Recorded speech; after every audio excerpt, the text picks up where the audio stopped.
नारद मुनि ने ब्रह्मा जी से पूछा जी। कि एक बच्चा अस्पताल में तड़प रहा है, उसको इंजेक्शन लगा है, कांटे लगे हैं, वेंटिलेटर लगे हैं, माना कि उसने दोष किया, पिछले जन्म उसका कर्म खराब था, माँ बाप की क्या गलती थी जो वो बेचारे उनको देख के तड़प रहे हैं? बिल्कुल। तो ब्रह्मा जी ने एक ही बात कहा था कि पिछले जन्म में ये भी उनके साथी थे उस गुनाह के, साथ दिया। या जैसे मैंने लोगों को कहा है कि कभी भी लंगर कहीं बट रहा हो उसमें भोजन आप मत नहीं करना चाहिए। कारण ये लंगर उन लोगों के लिए किया जाता है जो रोज पूरी कचौड़ी या हलवा ना खा सकते हो, आप तो स्वयं खा सकते हैं।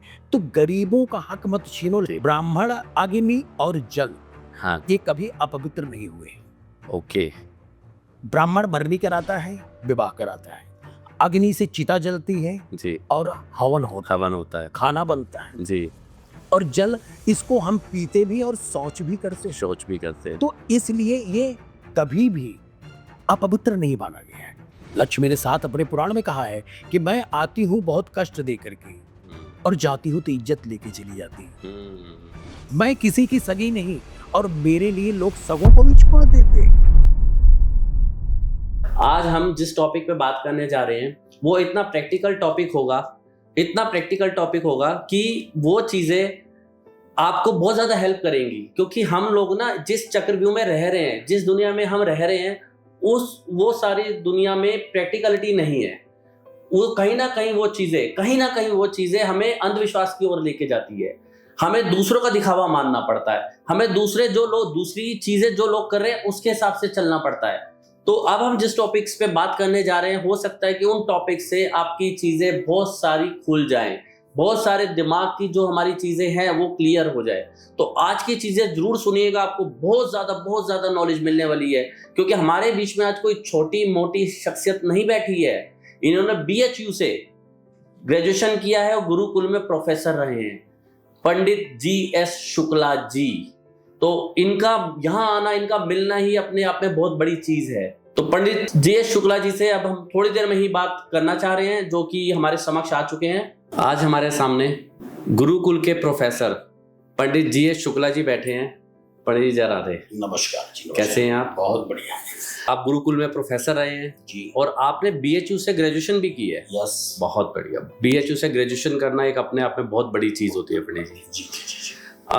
पंडित जी ने BHU से ग्रेजुएशन किया और गुरुकुल में प्रोफेसर भी रहे हैं, और इनको अध्यात्म का इतना ज्ञान, मैं ज्ञान भी कहूंगा शायद छोटा शब्द है, ज्ञान का सागर इनके अंदर समाया हुआ है, जो इनको आध्यात्मिक ज्ञान है और ज्ञान के बारे में जो एग्जैक्ट नॉलेज है जी। तो पंडित जी आज हम उसी ज्ञान के ऊपर और कुछ प्रैक्टिकल ज्ञान के, मैं स्पेशल इसको फोकस कर रहा हूँ कि हम कुछ प्रैक्टिकल ज्ञान के ऊपर हम बात करेंगे आज। जी, जी, जी, जी। क्योंकि आजकल जिस माहौल में हम रह रहे हैं, ये माहौल ना इंस्टाग्राम स्पिरिचुअलिटी बनता जा रहा है। मतलब लोगों ने धर्म को भी और अध्यात्म को भी ना इंस्टाग्राम, सोशल मीडिया पे लाकर एक मजाक सा बना दिया है।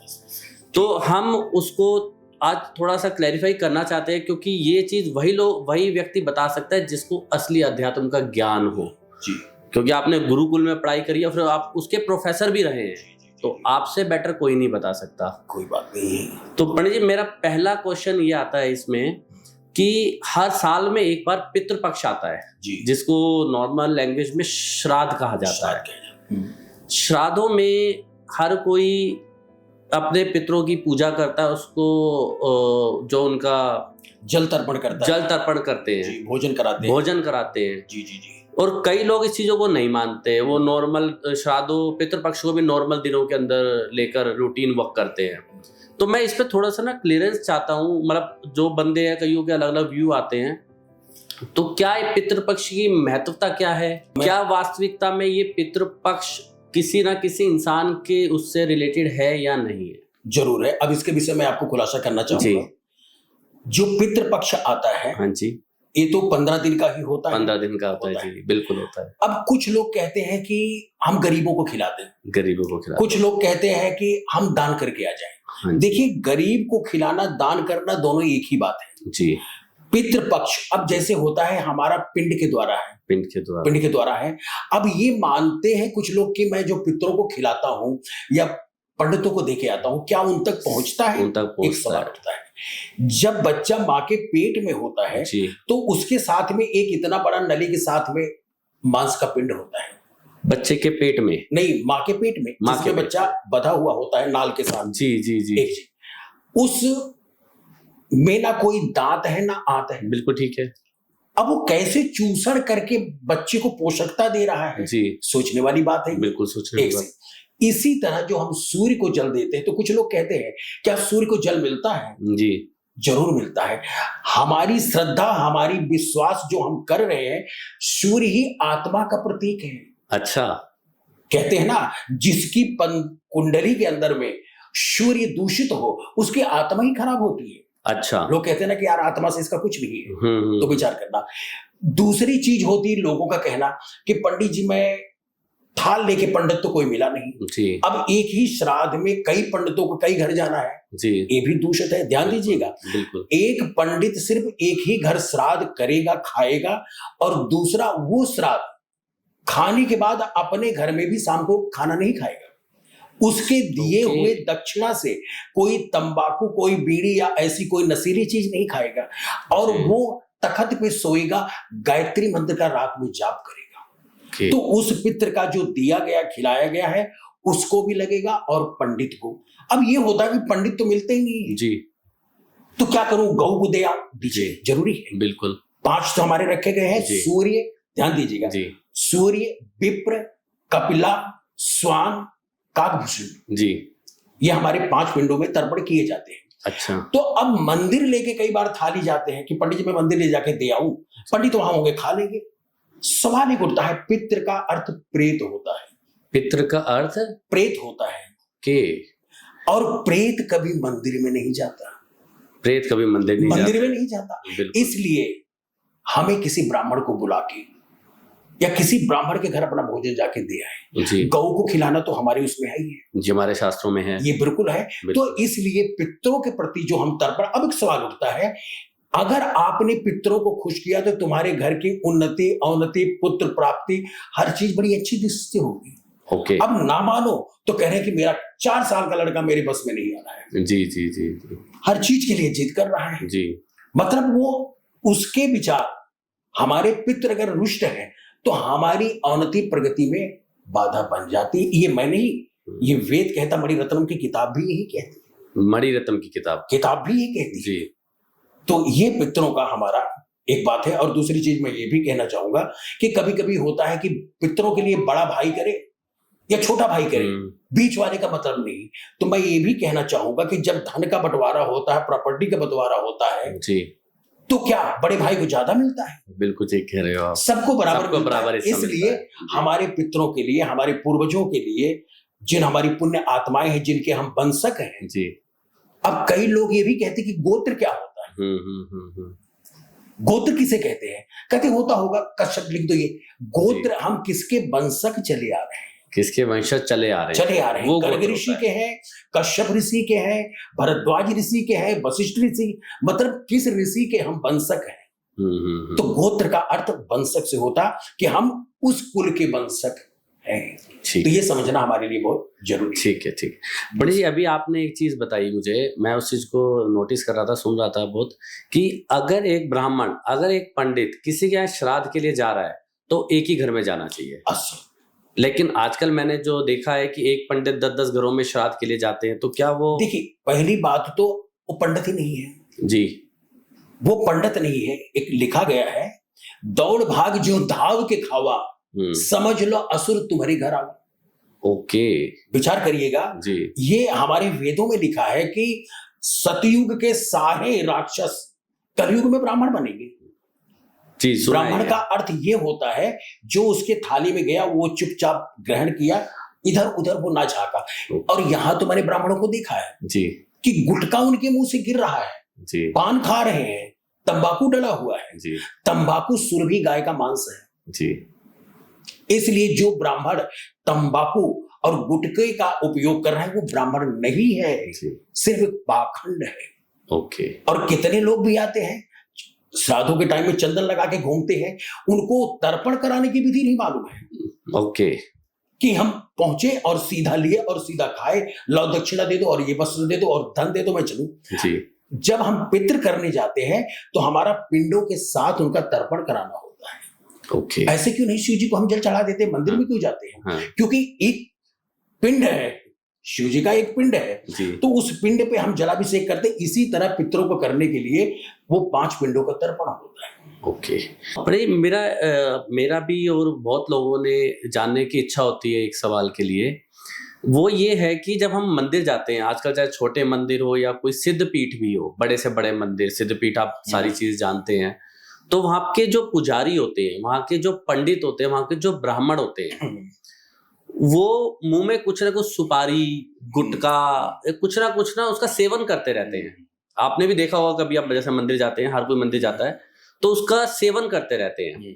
लेकिन वही है, यदि कोई दूसरा व्यक्ति, चाहे मैं हूं, कोई दूसरा व्यक्ति अगर मुंह में चिंगम, सुपारी या गुटखा रख के चला जाता है, तो कहते हैं नहीं, तुमने मर्यादा तोड़ दी, तुमने गलत काम कर दिया।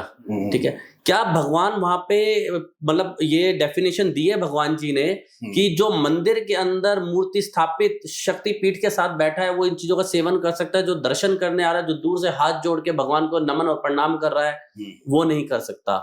ये चीज कहां तक सही है और कहां तक, क्योंकि मैंने आपसे स्टार्टिंग में बोला था पंडित जी, हम प्रैक्टिकल अध्यात्म की प्रैक्टिकल चीजों पे बात करेंगे। बिल्कुल बिल्कुल, मैं इसका ये जवाब देना चाहूंगा जी कि देखिए, मंदिर में जो पंडित जी पान सुपारी या गुटखा खा रहे हैं जी ये धर्म के विरुद्ध है जी ये बिल्कुल धर्म के विरुद्ध। और दूसरे को हम इसलिए रोकते हैं कि मंदिर के आसपास थूके ना। जो दूसरों को रोका जाता है कि मंदिर के आसपास, या कई बार गुटखा छींटा भी पड़ता है, छींटा भी पड़ता, मुंह से भी निकल हाँ, जाता है। तो ये दोनों ये चीजें लागू होती है जी। मैंने आपको बताया है कि तंबाकू खाना ही गुनाह है। मैंने बता चुका हूं कि सुरभि गाय का मांस तंबाकू में लगा है। हाँ तो जी। कोई ब्राह्मण अगर वाकई सत्य ब्राह्मण है तो वो तंबाकू का सेवन नहीं करे। और अगर वो, उनके लिए इलायची और जी। लौंग होता है, इलायची और लौंग होता है, मुंह में स्वाद के लिए किया जाता है। लेकिन अगर फिर भी वो अपनी गद्दी में बैठ के कर रहे हैं, तो ये फिर वो सेवा किस, मंदिर की सेवा किस भाव की हुई? वो सिर्फ एक व्यापार कर रहे हैं। ओके। उनका एक प्रोफेशन है कि कई जगह मैं भी मंदिरों में जाके देखा कि जो वहां के पुजारी होते हैं जी, उनकी जो आंखें होती, उनकी जो बात होती, इतने कटु वचन इतने कटु वचन लोगों से बोल जाते हैं, जैसे भी है। हाँ जी। जैसे मैंने लोगों को कहा है कि कभी भी लंगर कहीं बट रहा हो उसमें भोजन आप मत नहीं करना चाहिए। कारण ये लंगर उन लोगों के लिए किया जाता है जो रोज पूरी कचौड़ी या हलवा ना खा सकते हो। आप तो स्वयं खा सकते हैं, तो गरीबों का हक मत छीनो। लंगर जो है ना, और दूसरी बात, हमारे जितने पाप हैं, हमारे जितने कुकर्म हैं, अगर ऐसा कोई अनुष्ठान मैं करके करता हूं लोगों को, तो आधा तो वहां वो बट जाता है। ओके। इसलिए हम लंगर के लिए भी, धर्म की बात, मेरा अपना ओपिनियन नहीं है, ये धर्म और वेदों से लेके चले, ऐसा नहीं होना चाहिए। ठीक, मतलब हमें उन चीजों का मंदिर में बैठ के सेवन नहीं करना चाहिए। बिल्कुल ही नहीं करना चाहिए। ओके। अब कुछ तो ऐसे भी कहते हैं कि शराब भी भैरव जी का प्रसाद है, कहते हैं, तो फिर एक औघड़ी जाकर के बैठ जाएंगे। जी जी जी, वो समझ रहे हो आप मेरी बात? ये तो औघड़ी हो गए ना वो, हाँ। कि नहीं करना चाहिए। तो एक सवाल उठता है कि सात्विक बनिए। आप ईश्वर के चरणों में हैं जी, भगवान तो पृथ्वी ही है, वायु है, हवा है, पानी है, अग्नि है। अगर आप जिस जगह बैठे हैं, जिस स्थान को आप पूजनीय बना रहे, उसको पवित्र रखिए ना। नशे का अड्डा मत बनाइए उसे, कि मुंह में तंबाकू गिर रहा है, दैट इज नॉट, अच्छी चीज नहीं है। जी जी जी, इसका मैं तो जो है खंडन करूंगा और इसकी निंदा भी करूंगा कि जो लोग मंदिरों में भगवान के सामने बैठ के पान सुपारी और तंबाकू खा रहे हैं, वो धार्मिक नहीं है। धार्मिक नहीं है, वो सिर्फ एक व्यापारिक और एक प्रोफेशनली चीज में इन्वॉल्वमेंट है। और दूसरी, उनसे मेरी एक और भी आग्रह है कि आए हुए श्रद्धालुओं को उनके साथ कटुक वचन का प्रयोग ना करें। अगर वो कटुक वचन का प्रयोग करते, बहुत मंदिरों में देखा है मैंने, तो वो उसका क्या फिर हम, देखिए कहते हैं ना, इसीलिए धर्म 3 प्रकार का है। हाँ, अच्छा, धर्म 3 प्रकार के हैं जी। एक दार्शनिक, वैदिक, हाँ जी, आप समझ रहे हैं मेरी बात? वैदिक जी, एक वैदिक है जी, और एक अनुष्ठानिक है जी। अनुष्ठान तो धर्म वो कहते हैं जो हम यज्ञ हवन ये सब करते हैं, मथुरा गए, वहां गए। और सबसे बड़ा जो धर्म है उसे कहते हैं दार्शनिक, वचन का, कि हम मंदिर में से तो निकल के आए, ऐसी बात बोल दी कि जहर लग गया जी, आप समझ रहे हैं। और तीसरा धर्म है वैदिक। जो राम ने रावण को मारा, कृष्ण ने कंस को मारा, एक वहां पे वो धर्म था। तो धर्म 3 प्रकार का है। जब मैं अक्सर पुजारियों से आग्रह करूंगा, उनसे हाथ जोड़ूंगा कि आए हुए जो हमारे धर्म के प्रति बेचारे भक्त आए, श्रद्धालु आते, उनका अपमान ना करे। तुम्हारा चढ़ावा तो चढ़ेगा ही, लेकिन कई बार मैंने पुजारी, जल्दी हो, जल्दी तू, वो कितनी श्रद्धा से दूर दूर आया है। इसी बात पे मेरा एक क्वेश्चन है आपसे, एक मैं जानना चाहता हूँ एक चीज को, कि हमने कई जगह देखा जब भीड़ हो रही होती है, कुछ हो रहा होता है, या वो जो वहाँ मेन पुजारी है, जो मेन महंत है, जो मेन वहाँ के पंडित है, वो शक्ल से देखते हैं कि ये किस लेवल का भक्त आया है। आजकल भक्तों में भी लेवल हो गए हैं, आप समझ रहे हैं, आजकल भक्तों में भी लेवल है। वो कपड़ों से, चेहरे से पहचानते हैं, और जब उन्हें लगता है किसी को पास बुला लेते हैं, और जो लगता है कि नहीं उसको धक्का मार के, हाथ मार के बाहर कर देते हैं। तो देखिए, जो आप बता रहे हैं ना कि वो इसे कहते हैं कि मस्तक देख के चंदन लगाना जी, तो उसमें इसमें ये आता है कि उस भक्त के मन में, अगर वो भक्त इमोशन, उसके मन में एक चीज आती है पंडित जी, वो चीज आती है, क्या मुझे भगवान ने धुतकारा है, आप समझिएगा। उसके मन में आता है कि आप मुझे डांट पड़ गई, यानी कि मेरे से कोई गलती हुई है, भगवान जी ने मुझे धुतकार दिया। तो इस पे थोड़ा सा मैं आपसे जानना चाहूंगा। मैं इस चीज से आपको बताना चाहूंगा कि मानव धर्म सबसे पहला धर्म है जी। राजस्थान के एक मंदिर में एक पुजारी रहते थे जी, और लाला जी भी बहुत धनवान थे जी। तो पुजारी जगन्नाथ मंदिर जाना चाहा जी, तो लाला जी ने एक 100 का नोट उस समय दिया कि उनके चरणों में चढ़ा देना। ओके। तो वो लेके जब 100 का नोट चला, आगे जाए देखे तो बहुत संत फकीर जा रहे हैं जो भूखे जा रहे हैं जी। अब इन्होंने सोचा मेरे पास तो धन है नहीं, लाला जी का 100 रुपए है, चल यार खर्च कर देता हूं, देखेंगे। अब क्या हुआ, किसी को पानी पिलाया, किसी को शरबत पिलाया, किसी को रोटी दिया, किसी को केला दिया। जगन्नाथपुरी पहुंचते पहुंचते उस भक्त के जेब में 2 रुपए रह गए। ओके। 100 में से उनके चरणों में चढ़ाए कि लाला जी की तरफ से आया है, आप इसे स्वीकार कीजिए। और करके वापस आए तो लाला जी ने पूछा कि मेरी रुपया चढ़ा दिया? तो इसने झूठ बोला कि झूठ बोलने में कोई बात नहीं, अच्छा किया हूं। कह रहा हाँ लाला जी मैंने चढ़ा दिया आपका। लाला जी बहुत खुश हुए जी कि आज प्रभु की कृपा से मेरा 100 रुपए जगन्नाथपुरी पहुंच गया। और ये बार बार 100 रुपए, धनवान थे ना, तो रुपया रखना था। सो गए। तो रात को कृष्ण जी का सपना आया, तो लाला जी ने पूछा कि हे मधुसूदन कमल नयन जी, हमारा 100 रुपए आपके चरणों में पहुंच गया है। तो भगवान कृष्ण कहते हैं नहीं, 98 रुपए पहुंचा है, 2 रुपए मेरे पास नहीं पहुंचा। तो लाला को बड़ा गुस्सा है कि सुबह मैं अपने संत को फटकार लगाता हूं कि झूठ क्यों बोला, जिनके हाथ भेजे थे। हाँ जी। सुबह संत को बुलाया और लाला फटकार लगाते हुए, तूने 98 रुपए चढ़ाए, 2 रुपए तू खा गया। अच्छा। तो वो संत हाथ जोड़ के रोने लगा। कहला हे प्रभु, मुझे ये पता नहीं था कि जो हमने गरीबों और लोगों में बांटा वो तुझ तक पहुंचा। सिर्फ 2 रुपए हमने चढ़ाए और वो तुमने स्वीकार नहीं किया। जी जी जी जी जी। प्रभु वह तेरी माया। तो ध्यान देना, ईश्वर इंसान के ही अंदर है, पर्वत पे नहीं है जी जी, हिमालय पे नहीं है जी। और इसीलिए लोग कहते हैं मैंने आज तक भगवान को देखा नहीं है जी जी जी। और देख नहीं सकते। देखना चाहो तो अंदर झांक के देखो, वही मिलेगा, वही मिलेगा। बिल्कुल ठीक है। किसी शायर ने गलत नहीं कहा है कि दर्द को दर्द मत कहिए, दर्द को भी दर्द होता है। जब तुम दर्द में हो तो दर्द ही तो हमदर्द होता है। सच्चाई ये है कि मानव सेवा बहुत बड़ी। अब सवाल उठता है कि मानव सेवा की जरूरत किसकी है? जो जरूरतमंद दिखे उनकी सेवा करना हमारा परम धर्म है। ओके, मतलब वो सेवा डायरेक्ट भगवान तक पहुंचती है। और दूसरी दीपक जी एक चीज और भी आती है, लोग कहते हैं मेरे पास एक बाबा आया था, हाँ, भीख मांग रहा था, मैंने उसको 100 का नोट दे दिया जी। साहब मुझे बड़ा दुख होता है जब मैंने देखा ठेके की लाइन में सिगरेट की डिब्बी पी रहा है, और ये तो आप पश्चाताप नहीं लग जाते कि यार मेरा 100 रुपए बेकार। नहीं, पश्चाताप मत करो जी। अगर आपके दिए हुए पैसे से अन्न खा रहा है तो आपके अन्न की दुर्गति नहीं होगी, आप अन्न के लिए भूखे नहीं मरेंगे। वस्त्र पहन रहा है तो आपकी कभी इज्जत नहीं जाएगी।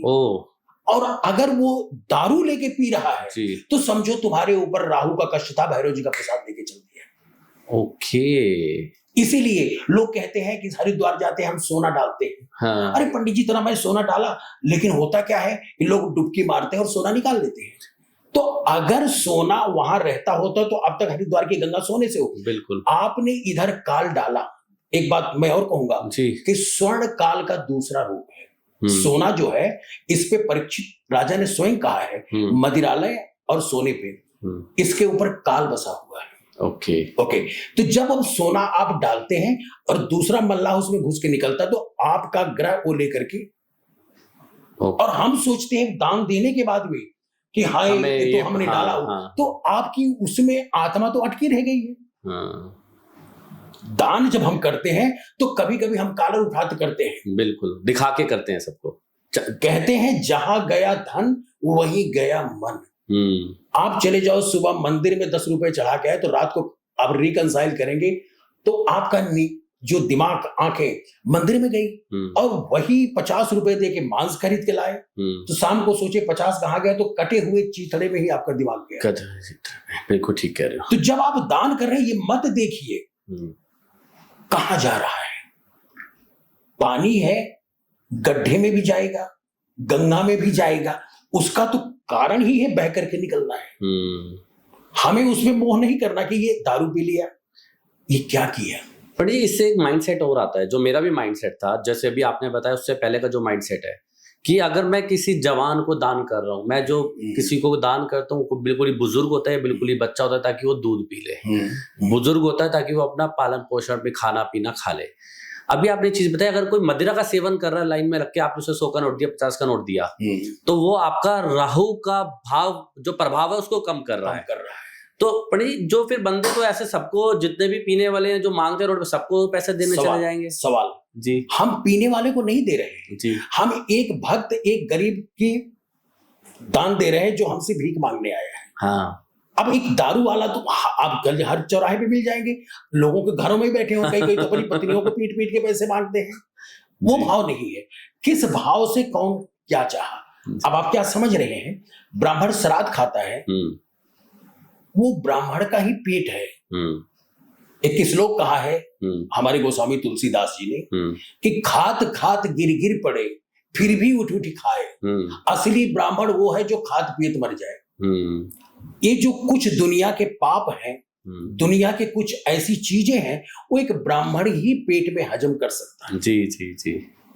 अदरवाइज भगवान राम वशिष्ठ को गुरु नहीं मानते। वशिष्ठ जी ने भी यही कहा था, आप तो पूजनीय है प्रभु, हम कैसे आपका गुरु बन सकते हैं। तो ध्यान देने वाली बात है कि गुरु इसीलिए ब्राह्मण को बनाया गया कि ताकि हमारे गुरु जो बनेंगे हमें ज्ञान देंगे, हमारे मार्ग को कुछ करेंगे, क्योंकि उनके बगैर गति नहीं है जी, उनके बगैर गति नहीं है। तो इसलिए ब्राह्मण का कर्तव्य यही है। ब्राह्मण अग्नि और जल, हाँ, ये कभी अपवित्र नहीं हुए। ओके, ब्राह्मण मरनी कराता है, विवाह कराता है, अग्नि से चिता जलती है जी, और हवन होता है, खाना बनता है जी, और जल इसको हम पीते भी और शौच भी करते हैं। तो इसलिए ये कभी भी अपवित्र नहीं माना गया है। ब्राह्मण भी अपवित्र नहीं माना गया है, कभी नहीं। चलिए, मैं मेरा जो मेन कंसर्न है आज ब्राह्मण के जो हमने टॉपिक छेड़ा है उसमें ये है कि अभी मैं आपसे पूछ रहा था, मेरा एक क्वेश्चन था आपसे कि ब्राह्मण कुछ गद्दी लगाते हैं, कुछ ब्राह्मण चीजें ऐसी करते हैं जो दूसरों को बहकाते हैं। ठीक है, मैं बहुत फ्रेंकली आपसे एक क्वेश्चन पूछ रहा हूँ। तो उसमें पंडित जी ऐसा भी होता है कि उन पैसों से वो बाहर घूमने जा रहे हैं, अपने शौक पूरे कर रहे हैं, अपनी चीजों को पूरे कर रहे हैं, इवन जो तामसिक चीजें हैं उसका भी सेवन कर रहे हैं, लेकिन भगवान को उसका 1 रुपया नहीं जा रहा। जो मैंने उस गद्दी वाले को, जो मैंने उस ब्राह्मण को, जो मैंने उस पंडित को दान दिया, क्या वो दान लगेगा? फिर मान लीजिए मैंने दान लिया, थाईलैंड चले गए, मान लीजिए मैंने दिया, वो बाहर किसी दूसरी कंट्री चले गए, तामसिक चीजों का सेवन करने लगे। मेरे पास हैं ऐसे जिनको मैं जानता हूँ पर्सनल लेवल पे। तो क्या ये चीजें हमारा दान, तो फिर मेरे ख्याल से दान लगा नहीं। देखिए, पहली बात तो जो गद्दी लगाते हैं जी, आज तक तो मेरे भी समझ में नहीं आया कि ये गद्दी से उनको किसी माता जी को देखते हैं कि इनके ऊपर देवी आती है, कोई कहते हैं इनके ऊपर हनुमान जी आते हैं। मुझे छोटी सी बात याद बताइए, एक लाश को 4 जने उठाते हैं और 10-10 मिनट में कंधे बदलते हैं। हाँ। क्या हनुमान जी का भार हम संभाल सकते हैं? हाँ, क्या मां दुर्गा एक औरत में आ रही है, ऐसा हो सकता है? मैं नहीं मानता, इसका वेद मैं भी भी नहीं खंडित मानता इस करता है। चीज को, हाँ। और ये सिर्फ एक इंसान को मानसिकता बिगाड़ने की एक चाल है कि इनमें देवी आती है। ओके। देवी देवता किसी पर नहीं आते। हम अपने ही धर्म, अपने ही मनुष्यता के रूप से चले, हम स्वयं ही देवी देवता है। हमें भगवान की छाया नहीं। कुछ लोग कहते हैं हम मेरे पूरा हनुमान। अब आप विचार करना कि जिस वक्त हनुमान जी अपना सही रूप धराए थे तो सूर्य पे जाके टक्कर लगा, शरीर फट जाएगा। हम पे आ सकते हैं। ये तो गद्दी लगाने की तो बात आप समझे नहीं कि मेरे पिताजी ने घी खाया, मेरी बाजू से खुशबू आ रही है, कि हमारी उनकी बड़ा खला खंड की गद्दी आ रही, चाहे उनको कुछ ना आए। हाँ। बस वो गद्दी लगा के बैठे हैं लोग, जय जी जय जय। पैसों का भरपूर दान करते हैं उनको। लोगों में हम कितनी भी समाज को कितना भी ये बात समझाएं, कहीं न कहीं अंधविश्वास लोगों में बैठा हुआ है। और अंधविश्वास, देखिए हम झूठ में ही पैदा हुए हैं जी, और झूठ ही बोलेंगे जी। क्योंकि झूठ के बगैर हमारा जीवन चल ही नहीं सकता। मतलब मेरे पैसों से, उस भक्त के पैसों से थर्ड पर्सन उस पे राज कर रहा है। मेरे ख्याल से यही सच्चाई है। मैं कितने पंडितों को दारू पीते हुए देखा हूँ। जी जी जी। अगर उनसे पूछा हो तो कह रहा है मैं तो भैरव जी का प्रसाद लेता हूँ। भैरव जी का बड़े अच्छे नामवर पंडित हैं, वो जानते हैं मुझे भी। अब उनको क्या कह सकता हूँ, बुजुर्ग है। और फिर इन बातों से ऑलरेडी जब जो नशे में आदमी है, भैरव जी के नशे में बैठा है, जिनके ऊपर, और कई ने तो यहां तक दलील दी शराब को खराब मत कहो। वो तो 14 रत्नों में से एक रत्न आया है। अच्छा। जब समुद्र मंथन हुआ था तो शुरा भी निकला था। ये सोच से वो अपने आप को पॉजिटिव करते रहते हैं। बहुत बहुत लोग हैं जो इस चीज को अलग करते। तो शराब जो है ना, देखिए मैं तो कहूंगा शरीर का विनाश दवाई के रूप है जी। औषधि है, कहते दवा दारू कराओ। तो ये दवा तो समझ में आती, दारू क्या, वो भी एक औषधि। लेकिन जो इस तरह के लोग आज भ्रमितियां बन गई कि अद्धा पौआ चाहिए इसमें, बगैर पार्टियों में ये नहीं हो सकता बगैर दारू के, ये गलत है। हमारे कहने से तो कोई नहीं हटेगा, लेकिन मैं फिर भी जागरूकता दूं कि अगर इसको त्यागा जाए तो बहुत अच्छी सी बात है। इसलिए मैं ये क्वेश्चन पूछ रहा हूँ आपसे। ये बहुत त्यागा जाए जी। 300 की बोतल ला करके रात भर में खत्म और सुबह बेवकूफ बनने घूमते हैं। 300 का फल घर में लाए तो मैं समझता हूँ कि एक हफ्ते बच्चे भी खाएंगे और सेहत बनेगी और स्वास्थ्य भी बनेगा। अब ये बात है, हम अंग्रेजों की नकल, वो तो इतना से लेकर के चिप्स मारते हैं और हम तो सीधा गिलास उठाते और डकार जाते हैं। रोडों में भी बोतल पीते हुए घूम रहे हैं। क्या कर सकता है कोई? पंडित जी, अभी ना हमारे 2 त्योहार आने वाले हैं, मैं उस पर भी कुछ चर्चा करना चाहूंगा। जरूर बताएंगे। एक हमारी गुरु पूर्णिमा आने वाली है 10 तारीख की, 10 जुलाई की। और सावन भी शुरू हो रहा है। सावन शुरू होता है तो सावन शुरू होते ही सबसे पहले क्या याद आती है? बम बम बोले कावड़, भगवान शिव की कावड़। तो मेरा पहला एक चीज जो जानने का मन है, पहली चीज वो ये है कि गुरु पूर्णिमा वाले दिन, मैं सब गुरुओं की बुराई नहीं कर रहा हूं, मैं इस चैनल के माध्यम से क्लियर करना चाहता हूं, मैं सब गुरुओं को झुककर प्रणाम करता हूं। लेकिन बहुत सारे गुरु ऐसे और बहुत सारे अधभक्त भी ऐसे हैं जो अभी 10 तारीख को अपनी भक्ति का सबूत देने उन गुरु के पास जाएंगे, उनके पैर छुएंगे, उनको तिलक करेंगे और 50,000, लाख, 2 लाख, 5 लाख उनको देकर आएंगे। 2 दिन के बाद वो गुरुजी उस पैसे से अपने तामसिक चीजें लाएंगे, भाई जो मैंने पहले कहा, जैसे अपना घूमने घामने जाएंगे, अपने परिवार की वृद्धि करेंगे। तो ये अंधविश्वास नहीं है। मैंने बोला मैं सब गुरुओं का तहे दिल से अभिनंदन करता हूँ और पूरा आदर करता हूँ, लेकिन मेरा स्पेसिफिक है कुछ अंध भक्तों के जो अंध गुरुओं को मानते हैं। हाँ, इसका एक उत्तर है गुरु पूर्णिमा जी। ये गुरु जी के लिए पूर्णिमा है। दो गुरु होते हैं, एक शुक्राचार्य जी और एक बृहस्पति जी। नोट करिएगा जी। और दोनों ही गुरुओं को मीठा पसंद होता है जी। इस दिन जिनके गुरु किसे कहते हैं? कहीं तो जेब कतरों के भी गुरु होते हैं जी, बिल्कुल ठीक है।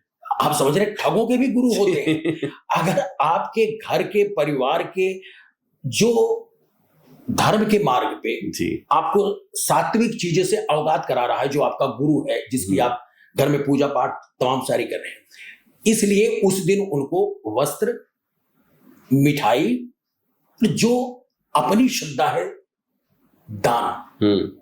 एक बात और ध्यान देना, कभी किसी गुरु को दबाव बस या किसी भक्त को दबाव बस पैसा गुरु को नहीं देना चाहिए कि यार मैं क्या बताऊं, कुछ ज्यादा लग रहा है जी। तो आपने जो किलच के दिया वो दान किलच के उसको भी जाके लगेगा।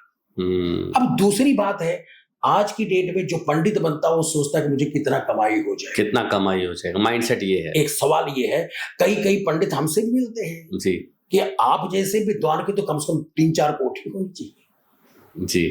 तो भैया धन तो मैं एक बात सीधी सी बात कहता हूं, बहुत स्पष्ट बात कहता हूं, क्लियर, कि लक्ष्मी सदा पाप की जमीन में उगती है। लक्ष्मी सदा मेहनत से कभी भी लक्ष्मी आपको, जितनी मेहनत आप कर लीजिए, प्रयास कर लीजिए, आधा कपड़ा मिला तो आधी रोटी रही। तो जो उल्टा सीधा कर रहे हैं उन्हीं के पास 4 कोठियां हैं, उनके पास गाड़ियां हैं, फलानी कुछ समिति बन जाती है, धन इतने चढ़ते हैं, भक्त हमारे हैं। हम तो भक्तों से एक ही आग्रह करेंगे कि ईश्वर पैसा नहीं मांगता। अगर ईश्वर के पास जा रहे हैं तो उनको पैसे की जरूरत है तो सबको देता है, श्रद्धा भाव चाहिए। आप उनको पुष्प चढ़ाइए, सबसे बड़ा फूल प्रेम से आप अगर फूल देते हैं भगवान के चरणों में, स्वीकार है। अहंकार मत डाल के आइए जी। अगर लक्ष्मी में इतनी शक्ति होती तो उनकी बहन दरिद्र नहीं होती। बिल्कुल। लक्ष्मी ने साथ अपने पुराण में कहा है कि मैं आती हूं बहुत कष्ट दे करके और जाती हूं तो इज्जत लेके चली जाती हूँ। आती हूं बहुत सारे कष्ट दे करके, बहुत प्रयास करना, बहुत मेहनत करनी पड़ती है, और जब जाती हूं तो इज्जत सहित लेके चली जाती है। यस। मैं किसी की सगी नहीं, और मेरे लिए लोग सगों को भी छोड़ देते हैं। मैं किसी की सगी नहीं और लोग मेरे लिए सगों को भी छोड़ देते हैं। ये आजकल बिल्कुल प्रैक्टिकल है और सच्चाई है।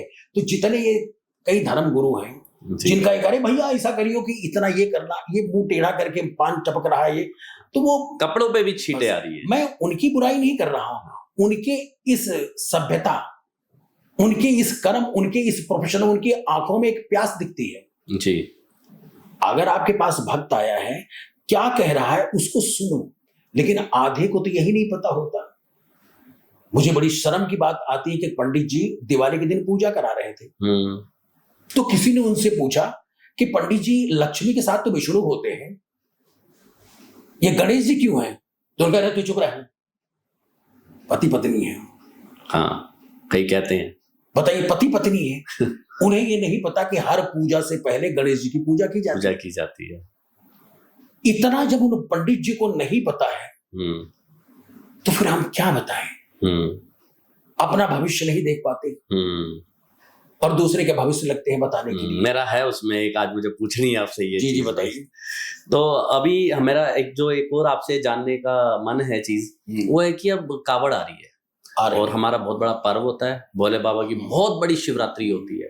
कहते हो शिवरात्रि पे जल चढ़ाओ तो बहुत सारे संकटों का नाश होता है, ठीक है।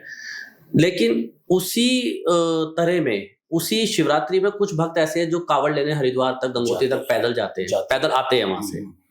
लेकिन जब रास्ते में वो मदिरा पीते हैं, रास्ते में मैं एक शब्द बोलूंगा, चिलम भरते हैं, सिगरेट पीते हैं, उसमें गांजा भर के भोले बाबा के स्टाइल में उसको पीते हैं। रोड पे चलता हुआ कोई मुसाफिर जब उनसे पूछता है कि आप क्या कर रहे हो, कहते भोले बाबा का प्रसाद है, बूटी है, हम इसको पी रहे हैं, ठीक है। तो कहीं ना कहीं हमारे धर्म को ठेस नहीं लगती हो, कहीं ना कहीं हमारे धर्म को झटका नहीं लगता कि ये भोले बाबा ने तो विष भी पिया था और कंठ में रखा था उसको ताकि मानव जाति बची रहे।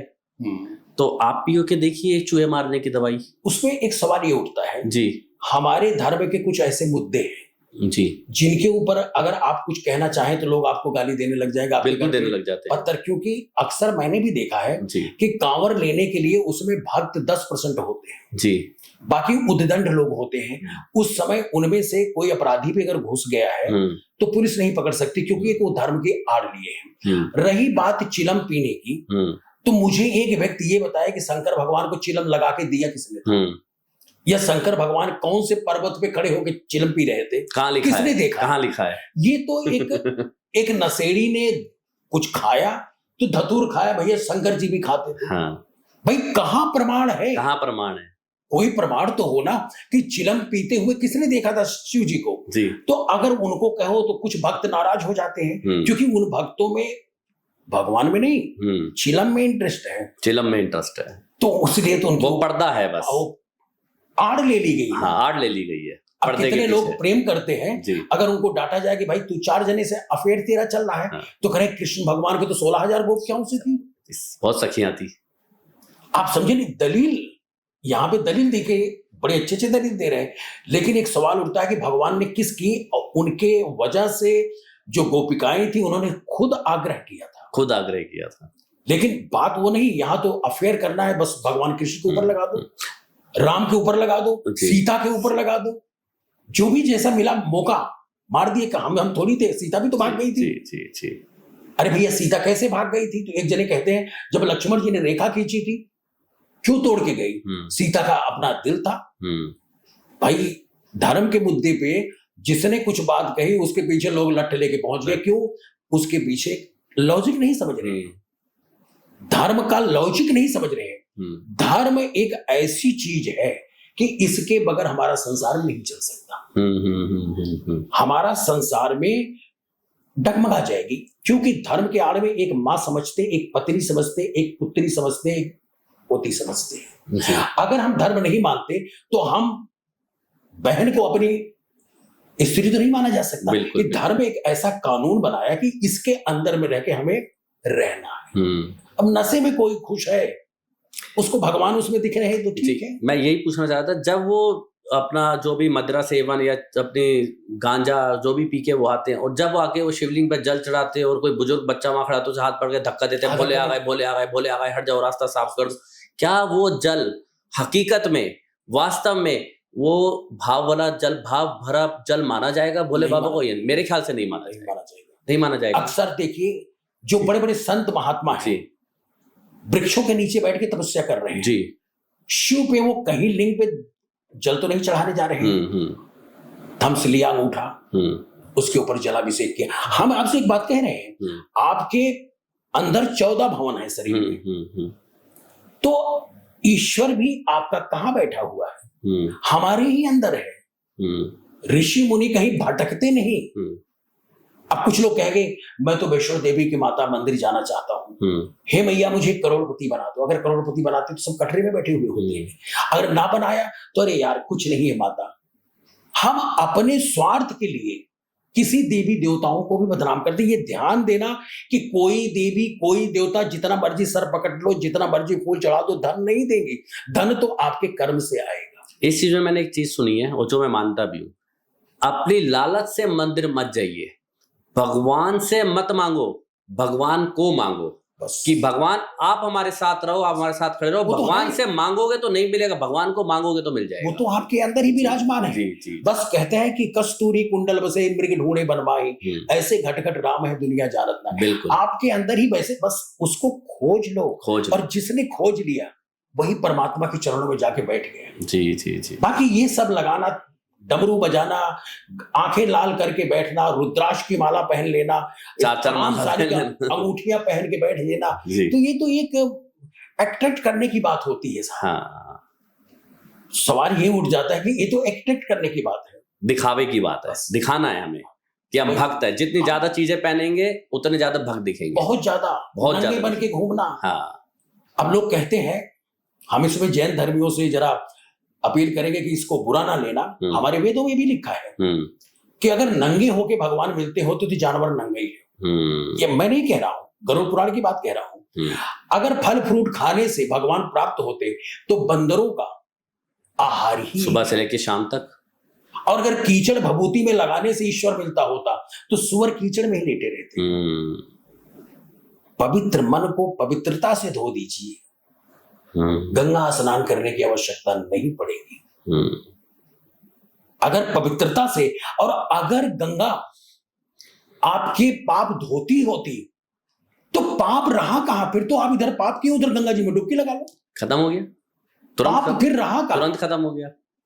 सच्चाई ये है, अगर पाप गंगा जी में धुल जाता तो इधर पाप किया, उधर डुबकी लगा दीजिए जी, फिर पाप कहां रहा जी? तो ये सब मन को बुद्धू बनाने के लिए, अपने को बेवकूफ बनाने के लिए कि मैं गंगा जी में गया, स्नान करके आया, अब तो मेरे सारे पाप धुल गए। अंदर तो कुछ, अभी तूने क्या क्या करके आया? वहां भी जो चटिया वाले बाबा के यहाँ खाना खाया, थाली का पैसा ही नहीं दिया। सही बात है, चुपके से निकल गया। तो भैया यही बात होती है कि ऐसा नहीं है कि, देखिए कहावत तो जरूर वेदों में लिखा है कि गंगा स्नाने पवित्रे, जमुना स्नाने रोग हरणे। जो बच्चा कुंठाग्रस्त है मंद बुद्धि है, उसको कई चीज का कष्ट मिल रहा है शारीरिक, शनिवार को 5 शनिवार 2 बजे के बाद जमुना जी के अंदर उसको स्नान कराइए। ओके। जो वेदों में कहा है उसका कष्ट दूर हो जाएगा, क्योंकि जमुना जी यमराज को राखी बांधती है। विचार करिएगा, तो उससे कष्ट दूर होता है। और कुष्ठ रोग नर्मदा से होता है, जिसको ओढ़पन गया किसी प्रकार की इस तरह की, जो वेद शास्त्र इसके संबद्ध है, वो नर्मदा में स्नान करने से। और वैसे तो उसमें दिया है हमारे पुराणों में कि अप्रैल का महीना जो आता है, बैसाख के अष्टमी के दिन जो नर्मदा में डुबकी लगाता है उसके सारे कष्ट हट जाते हैं। देखिए, अभी तक तो मैंने कोई प्रमाण नहीं पाए, लेकिन वेदों के अनुसार उसमें हम पर जी एक चीज और, चूंकि मेरे दान के ऊपर ही है वो, ठीक, मैं इसलिए मैंने आपसे पूछा कि हम प्रैक्टिकल बातें करेंगे। 2 भाई हैं, एक भाई बहुत अमीर है, एक भाई बहुत नॉर्मल है या गरीब है, ठीक है। घर में माता है, माता सरवाइव कर रही है, यानी कि स्ट्रगल कर रही है, संघर्ष कर रही है अपने जीवन से। लेकिन एक भाई दान बहुत कर रहा है, इधर उधर पैसा उड़ा रहा है, मंदिरों में दे रहा है, ये चीज कर रहा है, मतलब जो ऑलरेडी भर पूरे हैं, जो ऑलरेडी फुल हैं, उनको वो भर रहा है एक धार्मिक प्रवृत्ति से। लेकिन भाई जिसको एक्चुअल वो चाहे तो खड़ा हो जाए, स्टैंड हो जाए, वो चीजें नहीं हो पा रही हैं। तो क्या वो कहते हैं ना कि माँ को दिया हुआ सुख और भाई की करी हुई मदद जीवन भर आपके कष्टों को हर लेती है? इसमें मैं आपको बताना चाहता हूं कि जो आपने भी बताया कि एक भाई उसका नहीं कर रहा है, वो दान पुण्य कर रहा है, अपने भाई का नहीं, माँ का भी नहीं, मदर का भी नहीं, ये बात भगवान कृष्ण से जी आपके 5 पांडवों ने पूछा। अच्छा, कि आने वाला कलयुग कैसा होगा। तो भगवान कृष्ण ने कहा कि आप सब जाइए बाहर, जो चीज देख के आओगे मुझे बताना। ठीक है। तो सबसे पहले अर्जुन आए जी। तो अर्जुन ने कहा कि मैं जाते हुए मधुसूदन ऐसा देखा कि 5 घड़े थे, बड़ा वाला घड़े चारों को पानी दे रहा है, वापस आया तो 4 मिलके 5वां नहीं भर पा रहे हैं। अच्छा। तो उन्होंने कहा भगवान कृष्ण ने कि ये कलयुग के बेटे और बाप होंगे, एक बाप चारों का पोषण करेगा, लेकिन 4 मिलके बाप का नहीं करेंगे। वाह। इसके बाद हमारे भीम भैया आए, तो उन्होंने कहा जो मैंने देखा वो तो बड़ी अलग सी चीज देखी जी। तो उन्होंने आप क्या देखा? कह रहे मैंने ये देखा कि 3 तालाब थे, ये तालाब उछल के दूसरे को पानी दे रहा है और बीच वाला खाली हो रहा है। बीच वाला खाली हो रहा है। तो भगवान कृष्ण ने कहा कि ये कलयुग के भाई होंगे, दूसरा खाएगा, अपना साला सगा भूखा मर देखाएगा। हाँ। इसके बाद नकुल और सहदेव आ गए, उन्होंने कहा मैंने जो चीज देखी कल्पना मात्र से बहुत दूर देखी। तो कृष्ण जी ने कहा आपने क्या देखा? कह रहे मैंने देखा कि एक हंस पंखों पे मंत्र लिखा है और वो कीड़े खा रहा है जबकि मोती वहां रखी है। ओके। तो भगवान कृष्ण मुस्कुरा के बोले ये कलयुग के ब्राह्मण होंगे, ओम नमः शिवाय राम नाम की चद्दर ओढ़े होंगे, लेकिन नीचे कर्म गंदा करेंगे। क्या बात है। इसके बाद बड़े भैया युधिष्ठिर आए जी, और वो आके एक बात कह रहे मैं तो जो देखा हो तो समझ ही नहीं आ सकती किसी की। कह रहे आपने क्या देखा? कह रहे मैंने देखा एक विशाल चट्टान पर्वत टूटा और सबको मारता रौंदता हुआ इतने बड़े अंकुर पे आके टिक गया जी। तो भगवान कृष्ण ने कहा ये कलयुग का धर्म होगा, जो कि मैं आपको पिछली बार बता चुका हूं कि धर्म की 3 प्रकार के जो धर्म है, वैदिक, अनुष्ठान और दार्शनिक। तो ये जवाब वही है जो आप भाई के कह रहे हैं कि दूसरा, क्योंकि इस कलयुग में अपना सगे का कोई भाई नहीं बना है, ये तो सिर्फ एक कसाई का रूप धारण करिए। ये आपने जो चीज बताई ये आज कल युग में सेम हर परिवार की कहानी ये चल रहा है। ये वेदों में बहुत पहले लिखा था, ये तो आज मैं व्याख्या कर रहा हूं, ये वेदों में पहले लिखा था। तो कहते हैं सिर्फ पंडित जी को हम घर पे बुलाए, कथा कराए जी। तो इस कथा की बात मुझे याद आती है कि पंडित जी घर पे आए कथा कराने जी। बड़े कड़की में चल रहे थे भाई साहब।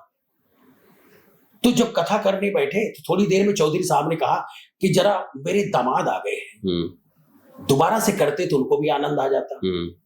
तो पंडित जी ने देखा कि चलो 10 रुपए ज्यादा और चढ़ जाएगा, पन्ना पलटा फिर शुरू किया, इतने में बड़े मुखिया आ गए। उन्होंने कहा पंडित शुरू से करता तो मैं भी सुन लेता जी। अब पंडित मरा 3 बार पलटा पलटा, अब कथा करते गया, करके जब सब कुछ समाप्त हुआ तो पहला वाला चौधरी कहता है पंडित तेने कथा तो बड़ी अच्छी की और मैंने बड़ी अच्छी लगी, हाँ। लेकिन मारे समझ में एक ना बात आवे जी। तो कहने लगे क्या, कह रहे राक्षस राम था या रावण? पंडित कहने लगा राक्षस मैं हूं जो तुम राक्षसों के बीच में बैठा हुआ हूं। जी। आप समझ रहे हैं? जी जी जी। तो आज की डेट में धर्म पूजा यज्ञ जो कराता है वो इस तरह सोच के चलता है कि जैसे मैं विश्व को जीत लिया। मैंने कई बार देखा, कई घरों में गए हैं कि जो उसने हवन भी कराया है, हवन के बाद तो उसकी बड़ी बुरी दशा हो जाती है जी। जो हवन कुंड है, अपने में वो एक चीज ऐसी फीलिंग करता है कि आज मैंने भगवान को तब से जीत लिया, प्रसन्न कर दिया है बहुत ज्यादा। अपने आप को बार बार कहेगा अच्छा रहा, मेरी जो रसगुल्ले बने थे बहुत ठीक थे, खाना होना ठीक, प्रशंसा। उसको क्या चाहिए? प्रशंसा। जबकि प्रशंसा की जरूरत नहीं है, भक्ति भावना में हो। दूसरी, हवन कुंड पे बैठे हैं, उनके रिश्तेदार आ गए, घंटियां बजने लग गई। कई बार तो पंडित ये भी कहते हैं जजमान कि पंडित जी 2 मिनट रुक जाओ जरा, मेरा ट्रंक कॉल आ रहा है। जी जी जी जी। बेटा अमेरिका रहता है। तो ये कथा भागवत क्यों करना है?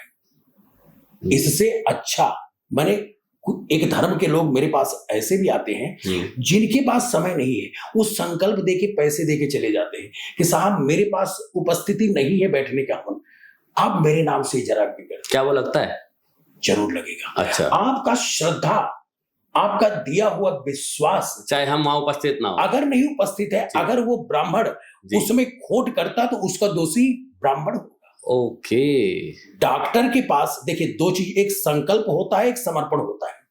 लेकिन अभी इसमें एक चीज है कि जो जितना ज्यादा खोट करता है, हमारी पहली वाली बात में निकलती, उतना ही ज्यादा वो अमीर बनता जाता है, उतना ही ज्यादा वो दिखता है। लेकिन इसके बाद आप देखिए जब फॉल डाउन आता है, हाँ। जैसे कहते हैं ना कि नारद मुनि ने ब्रह्मा जी से पूछा कि एक बच्चा अस्पताल में तड़प रहा है, उसको इंजेक्शन लगाए, कांटे लगे, वेंटिलेटर लगे, माना कि उसने दोष किया, पिछले जन्म उसका कर्म खराब था, माँ बाप की क्या गलती थी जो वो बेचारे उनको देख के तड़प रहे हैं? बिल्कुल। तो ब्रह्मा जी ने एक ही बात कहा था कि पिछले जन्म में ये भी उनके साथी थे, उस गुनाह के साथ दिया। या दिमाग से जो आपने क्राइम किया तो दिमाग का दुख खाएंगे, शरीर से किया तो शरीर से दुख पाएंगे।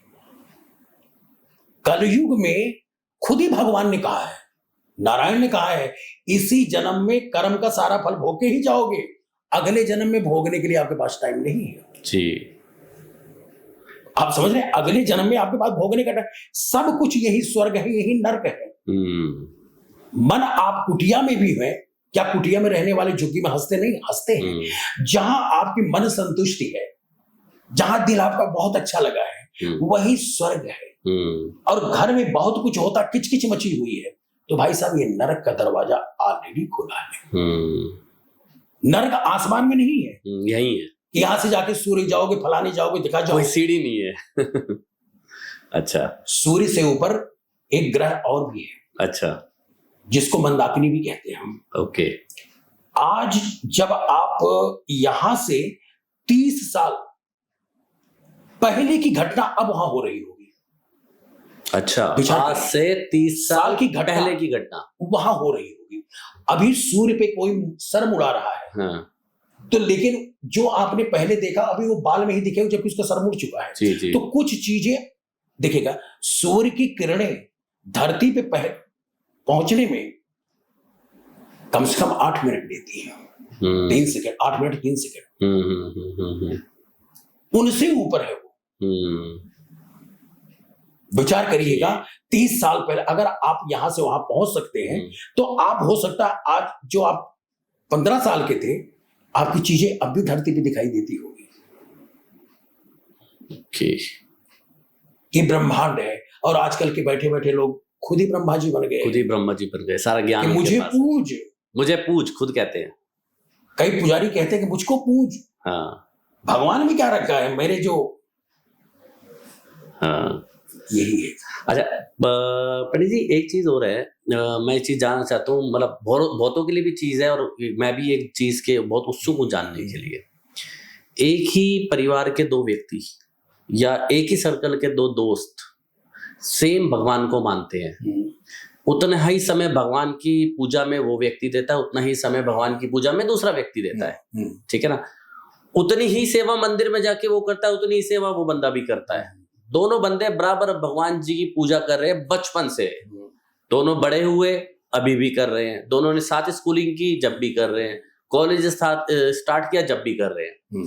लेकिन एक बंदा समय के साथ सफलता की ऊंचाइयों को छू जाता है, एक बंदा वहीं का वहीं रह जाता है। तो वो भगवान से क्वेश्चन करता है, भगवान जी मेरी सेवा में क्या कमी थी, मैं क्यों नहीं ऊपर पहुंच पाया, क्या मेरी सेवा में सच में कमी थी या मेरे भावों में कमी थी, या उसने किसी दूसरे तरीके से आपकी सेवा करी है जिसको आपने सफलता की शीर्ष पे पहुंचा दिया और मुझे एकदम नीचे रख दिया। तो ये ना मेरा क्वेश्चन नहीं है, ये बहुत लोगों का क्वेश्चन है जो मैं इसका उत्तर देना चाहूंगा कि हर व्यक्ति के इष्ट देव अलग हैं जी। अब मान लीजिए जैसे आप शिव जी को मानते हैं जी, आप मंदिर गए जी, तो वहां ब्रह्मा जी की मूर्ति, ब्रह्मा जी की तो नहीं होगी जी, राम की है, लक्ष्मण की है, सबकी है, सबकी है। हाँ जी। आपने शिव जी को हाथ जोड़ा और जी। इसके बाद वापस आ गए, वापसी आ आपके दिमाग में आ गया कि बाकी भगवान से तो मैंने राम राम किया नहीं, हाँ, तो क्या मुझे दोष लगेगा? नहीं लगेगा। नहीं लगेगा। आपके इष्ट देव कौन है? मान लीजिए आपके इष्ट देव शिव जी हैं और आप पूजा हनुमान जी की कर रहे हैं या आप दुर्गा की पूजा कर रहे हैं, तो वो फल नहीं लगेगा। इसमें कोई ग्रह नक्षत्रों का भी खेल होता है क्या? जरूर होता है जी, विचार करिएगा जी, कि वो जो आप कह रहे हैं नहीं, फल नहीं लगेगा, ईश्वर उनकी नहीं, पर वो उनके इष्ट नहीं है, उनके देव नहीं है जिनकी वो कर रहे हैं जी। और कुछ लोग ये चाहते हैं कि मैं भगवान की पूजा करके अमीर बनूं। देखिए कर्म से अमीर बनेगा, मैं फिर कह रहा हूं जी, भगवान का नाम लेने से अमीर नहीं बनेगा जी, ये तो कर्म है, इसलिए उनकी पूजा नहीं स्वीकार की जा रही है जो वेदों में कहा गया है। इसलिए कि उनके इष्ट देव कुछ और हैं। आपकी जो जन्म कुंडली होती है उसमें आपके इष्ट देव भी होते हैं। ओके, कि आपकी किन की पूजा करनी है? इनकी। जैसे हम पूछते हैं कि मैं कौन सा काम करूं हाँ, व्यापार में, हाँ, इसी तरीके से हमारे देव कौन है? अब कुछ लोग कुल देव को ही लेके चले आ रहे हैं कि मेरे घर में तो हनुमान जी की पूजा हो रही है, करो, कोई बुराई नहीं है। इष्ट देव, आपके इष्ट कौन बनते हैं? आप उनकी पूजा करें। तो ये मेन रीजन है, ये मेन रीजन। अब एक सवाल है, आपके पिताजी जो हैं जी, दूसरे के पिताजी की तो पिताजी नहीं हम कह सकते, बिल्कुल, अगर कह भी दिए तो पिताओं के बराबर तो हमें प्यार नहीं दे सकते। तो इसलिए आपका इष्ट देव होना आपके लिए जरूरी है, तभी आपको वो फल मिलेगा। पर इतना सा डिफरेंस है, इतने बड़े डिफरेंस के लिए होता है, छोटी सी चीज ज्यादा घातक होती है। हाँ। सत सैया के सोहरे जस नाभिस के तीर देखकर में चोट लगे घाव करे गंभीर। ओके, तो इसमें ग्रह क्या कौन से है, उसके नक्षत्र कौन से? ये नक्षत्र भी मायने रखता है, नक्षत्र भी रखा जाता है। जी जी जी जी, मेन इष्ट देव है। हर चीज को देखना पड़ता है ना। मैंने कहा कि पत्री भी 5 तरीके से देखी जाती है। अब लोग देख करके तो कुछ बताते हैं, गज केसरी एक है। एक आदमी हमसे कहला कि मेरा राजयोग है लेकिन मुझे तो राज मिल नहीं रहा है। अरे भैया, राजयोग का मतलब है कि तुम्हें किसी राजस्थान के राजा नहीं बनोगे, तुम लोगों के दिलों पे राज करोगे। आपकी ऐसी छवि, आपकी ऐसी प्रतिभा होगी जो लोगों के दिलों पे राज करोगे। उसे राजयोग होने का मतलब हम तो यही एक धन ही ले लिए। ओके, गज केसरी योग है, बस धन का धन पूछो मत। अच्छा, दिलों पे राज करोगे, मन में राज करोगे। आपकी प्रतिभा, आप 10 जने आप कहीं पहुंचे, अरे भाई साहब आगे आगे इनको बैठाइए। इज्जत, मान, सम्मान, यश, कृति भी राज है कि 10 दिलों पे राज कर रहे हैं आप। लेकिन होता क्या? धन। बिल्कुल ठीक कह रहे हैं, धन मिलेगा तो मैं राज करूंगा।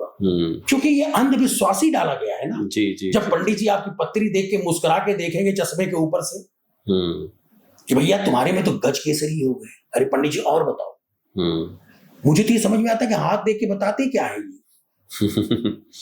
हाथ की लकीर में क्या 2-3 चीजें होती है जो 6-6 महीने में भी चेंज कर जाती है जी। लेकिन कई पंडित तो हाथ देकर के ये बताएं कि तुम्हारा 3 अफेयर था जी, क्योंकि जानते हैं कि इस जवानी में किसी न किसी का कहीं न कहीं अफेयर चलता ही है। बिल्कुल चलता है। तो आप समझ रहे, एक ट्रिक है ये। अच्छा, जो लोगों को बेवकूफ बनाना है और जिससे वो खुश हो जाएंगे मेरा तो गज केसरी हो गए। पंडित जी क्या दो भाई साहब 21,000 रुपए, मतलब 3 चीजें वो जनरल बता दी जो आज के जीवन में होती हैं। 1-2 चीज ऐसी बता दी जिससे मैं कहता हूँ 100 झूठ बोलो तो 10 तो उसमें कहीं सही आएगी। हाँ, तो मैं कहता हूँ वो 10 ही बताओ, 90 क्यों झूठ बोल रहे हो? 90 को झूठ बोल रहे हो, यही गेम है। ओके जी जी। अच्छा पंडित जी, एक चीज और है, हम ना क्या कर रहे हैं आजकल आपके जानते हो कोविड के बाद ना इंसान की शरीर को, बॉडी को ना बीमारियों ने घेर लिया चारों तरफ से, चाहे उसका साइड इफेक्ट कह लीजिए चाहे कुछ कह लीजिए। हम डॉक्टर पे ज्यादा विश्वास करने लग गए पहले के मुकाबले। कोई भी बीमारी होती है सीधा डॉक्टर के कंसल्टेशन, कोई बीमारी होती है कि ट्रीटमेंट कराने के लिए हॉस्पिटल में एडमिट हो गए। लेकिन जहां तक मेरा मानना है, आप ज्यादा उस पर बेहतर प्रकाश डाल सकते हैं कि अगर हम डॉक्टर को अपने शरीर को डॉक्टर के हवाले कर रहे हैं कि आप ही इसके मालिक हो, क्या हम उसमें कुंडली का सहारा नहीं ले सकते कि मतलब कौन सी डेट को मेरी सही ट्रीटमेंट होगा, कौन से ग्रह नक्षत्र है जो मुझे बीमारी दे रहे हैं, मैं उसका कोई उपाय कर लूं, मुझे एडमिट होने की जरूरत ना पड़े, और एडमिट हूं, मेरा क्रिटिकल ट्रीटमेंट होना है तो मैं साथ के साथ अपने घर वालों को बोलूं ये उपाय भी करो ताकि मैं जल्दी ठीक हो जाऊं, क्योंकि ये चीजें मैंने देखी हैं। क्या ये सच है? देखिए, एक बात अलग है जी, क्या अगर अभी किसी डॉक्टर को आप अपना ब्लड देकर दिखाते हैं कि मुझे बताइए कब शुगर होगी, कब कैंसर होगा, कब टीबी होगी, नहीं बता सकते, नहीं बता सकते, नहीं बता सकते। लेकिन एस्ट्रोलॉजी जो हमारी ज्योतिष विद्या है ये अवश्य बता सकती है, और यहां तक बता सकती है कि 2055 में फ्रांस में 9 दिसंबर को कब सूर्योदय होगा, ये भी बता सकते हैं, आज बता सकते हैं। 2055 में फ्रांस में कब सूर्योदय होगा, 9 दिसंबर को कब होगा, 10 दिसंबर को कब, आज भी बता सकते हैं। एक सवाल। अब रही बात जो औषधियों की है, जितनी भी औषधियां हैं सब आयुर्वेद से जुड़ी, उसमें केमिकल की जरूरत पड़ती है। हाँ। दूसरी बात, हम इतने आदी हो चुके हैं कि कोई जरूरत पड़ी तो मैं सीधा डॉक्टर के पास भागा। आदि कह लो या विश्वास की कमी। यस। अब जैसे आपने भी कहा कि सिस्ट बन गया जी, पथरी बन गई जी, तो ये शुक्र मनाओ भगवान का जी कि आपके पेट में अगर पथरी बन गई या गांठ पड़ गई तो भगवान का लाख लाख शुक्र मनाइए। क्यों? कि आपके शरीर में कुछ टॉक्सिन, कुछ ऐसी बीमारियां हैं जो घूम रही थी और आपके शरीर ने उसको पकड़ करके पथरी बना दी है। ओके। आपके शरीर में कुछ ऐसे जहरीले पदार्थ थे जो बॉडी में घूम रहे थे, दिमाग में, दिल में कहीं अटैक कर सकते, वरना हम लोग तो पथरी से डर जाते हैं। इसलिए उसको उसने गांठ बना दिया, जिसको आप रिमूव करा सकते हैं। पथरी को बहुत सारी औषधियां हैं, जैसे कि छल्ली के बाल के हैं जी, पत्थर चट्टा वो भी आ रहा है, और नीरी गोली है, बहुत सी चीजें हैं कि जिससे तोड़ी जा सकती है। तो हम ये समझते हैं ये तो ऐसा होगा। अब कैंसर कैसे होगा, टीबी कैसी होगी, ये एस्ट्रोलॉजी, अगर आपकी जन्म कुंडली तिथि सब कुछ सही है। दूसरा एक बात और कहूंगा दीपक जी कि कभी भी लोग कहते हैं कि पंडित जी 3 मिनट का मेरी पत्री में फर्क लग रहा है, पत्री बिगड़ तो नहीं जाएगी? जी। नहीं, हमारे 40 मिनट की घड़ी होती है एस्ट्रोलॉजी में, या हमारे हिंदुस्तान में जो घंटा कहा गया है वो 40 मिनट का है। ठीक है। यहाँ 60 का होता है। 60 40 मिनट के अंदर जितने बच्चे पैदा होंगे सबकी कुंडली एक ही होगी। ओके, ये नई चीज है, मैं बता रहा हूँ। भरद्वाज, किसी को इसकी नॉलेज नहीं है। नहीं, हाँ। भरद्वाज जी ने ये कहा था ऋषि कि जब बच्चा पैदा हो तो समय नोट करो। गर्ग ऋषि ने कहा जब उसकी नाल कटे तब समय नोट करो। तो इसमें 15 से 20 मिनट 40 मिनट का फर्क पड़ जाता है। ओके, वो एक ही रहेगा और एक ही पत्री बनेगी। यानी कि ये सत्य है कि अगर हम कोई ट्रीटमेंट कराने जा रहे हैं तो हमें अपनी एस्ट्रोलॉजी, अपनी कुंडली का सहारा जरूरी है, उससे हमारे चीजें कम हो सकती है। अदरवाइज गए थे नमाज पढ़ने, रोजा गले अटक गया जी, तो एक सवाल होता है कि वो डॉक्टर तो चीरा मार ही देगा जी। जैसे 2 प्रकार के, हाँ, हम डाकू कह सकते हैं, हाँ। एक जो रास्ते में चाकू मार के पैसा छीनता है जी, और एक जो पहले 50,000 की गड्डी रखवा करके लेटा देता है, तब चाकू मारता है जी। तो बिल्कुल ठीक कह रहे हो। प्रोफेशनली अब वो डॉक्टर नहीं, पहले वैद्य थे, इतना ठगे। अब तो ये हो रहा है कि मेरा नर्सिंग होम कब कितनी बड़ी सी चीज बन, 1 से 2 बिल्डिंग कब होगी, 2 से 4 कब बिल्डिंग होगी, सीधी सी बात। मतलब मैं अपनी पर्सनल एक्सपीरियंस बता रहा हूँ। मैंने एक डॉक्टर ऐसे देखे जिनको, उस पेशेंट को कुछ भी नहीं था और उन्होंने कहा कि आप लेट जाओ, आपकी हार्ट की सर्जरी करनी पड़ेगी। It was only gastric pain, लेकिन उसको सर्जरी करानी पड़ी क्योंकि उन्होंने ड्रा इतना दिया था। मैं बताऊं, और यही उन्होंने अगर कुंडली दिखा दी होती तो मेरे ख्याल से आपके जैसे महान एस्ट्रोलॉजर या महान ज्योतिष व्यक्ति जिनको कुंडली का डेप्थ से लेकर टॉप तक का ज्ञान है, उसको बता देते। अब सवाल यही होता कि इंसान पहले होता तो सोचता क्या पंडित के पास जाना, तो सब ढकोसला है। मैं मानता हूँ कुछ ढकोसलेबाज पंडित मिल भी जाते हैं, इसमें है। लेकिन इस चीज को तो देखे एकदम से कूद जाते हैं। हमारी बिटिया की पुत्री है, उसके पेट में कुछ और दिक्कत थी, डॉक्टर ने बता दिया इसको पथरी है और पूरी दवाई ली थी, कोई फर्क नहीं। जब मैंने उसको दिल्ली बुलाया और यहाँ ट्रीटमेंट देखा तो सबसे पहले कटा कि इसको पथरी है ही नहीं। बच्चे के साथ मजाक, ऑपरेशन के टाइम दे दिए थे बच्चे के साथ बस कि 35,000 रुपए लगेगा। मैं धंधा बना रखा है, प्योर धंधा बना रखा है। देखिए, मैं तो एक समझ रहा हूं, हमारे देश में सबसे बुरी बात क्या है दीपक जी? जी। पंडिताई धंधा, नेतागिरी धंधा, डॉक्टर का प्रोफेशन जान रहे हैं, मास्टर का प्रोफेशन देख रहे हो, जी। स्कूल में कम पढ़ाएगा, घर ट्यूशन बुलाएगा। जी। आप सोचिए हिंदुस्तान का मर्यादा कितने नीचे गिर गई है। आज ट्रेन के लैट्रीन के डिब्बे को चैन से बांधा जाता है। बिल्कुल बांधा जाता है। दूसरा, ट्रेन में सफर करने वाला व्यक्ति 50 रुपए का चप्पल अपने सर के नीचे रख के सोता है कि कोई चुरा ना ले। इससे ज्यादा किसी भी हम कंट्री इस में देश नहीं है की- ये। और फिर भी मेरा देश महागुरु बन रहा है। मैं आप सोचिए आज इस देश का विकास कहां हुआ है। 5 किलो अनाज के लिए मोटरसाइकिल लेकर के लोग अनाज लेने जा रहे हैं कि भैया हमें गवर्नमेंट की तरफ से मिल रहा है। मोटरसाइकिल लेके जा रहे हैं, हाथ में एप्पल फोन भी होगा। आप सोचो जिस देश की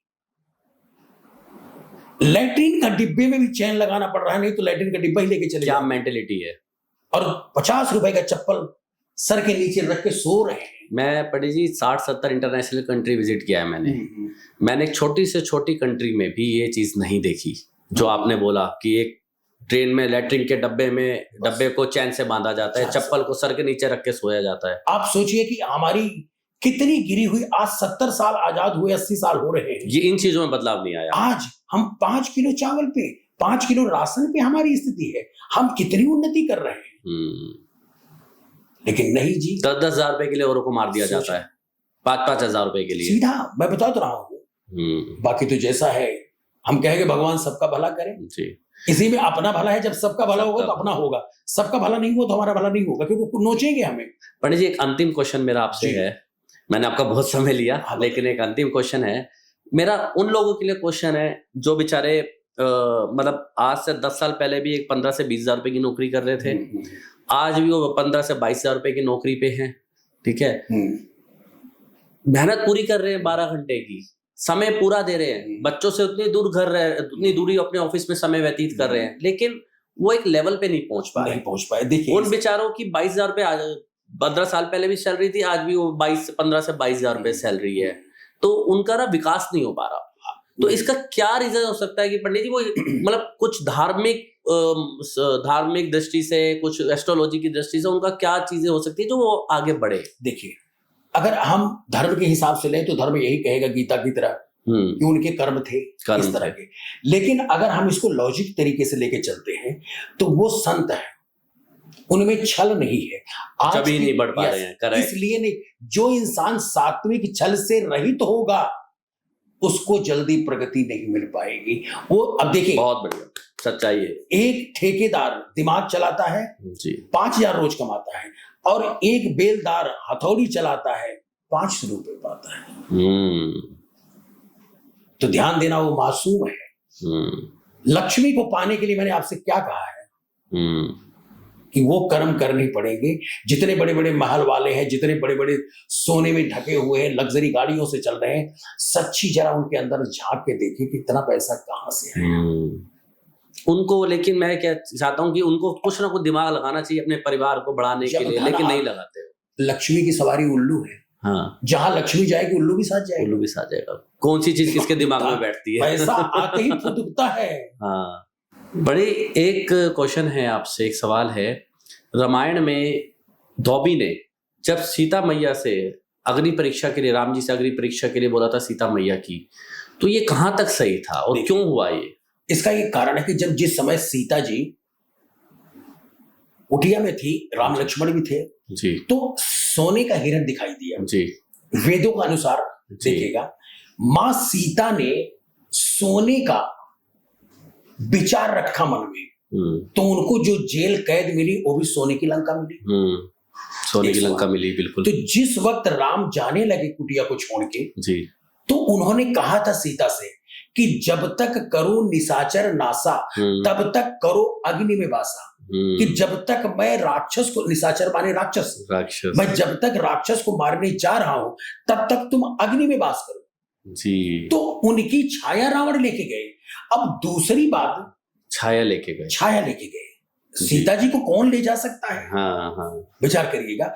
तो जब वापस आए जी तो सबके मन में ये बात थी कि क्या सीता वाकई अग्नि में थी। हाँ। परीक्षा तो और भी तरीके से लिया जा सकता था, वैदों को बुला के लिया जा सकता जी था, जी जी बहुत सारी चीजें थे परीक्षा लेने के लिए। जी जी इसलिए अग्नि परीक्षा ली कि क्या सीता जी जो अग्नि में थी हम्म क्या रहेगी।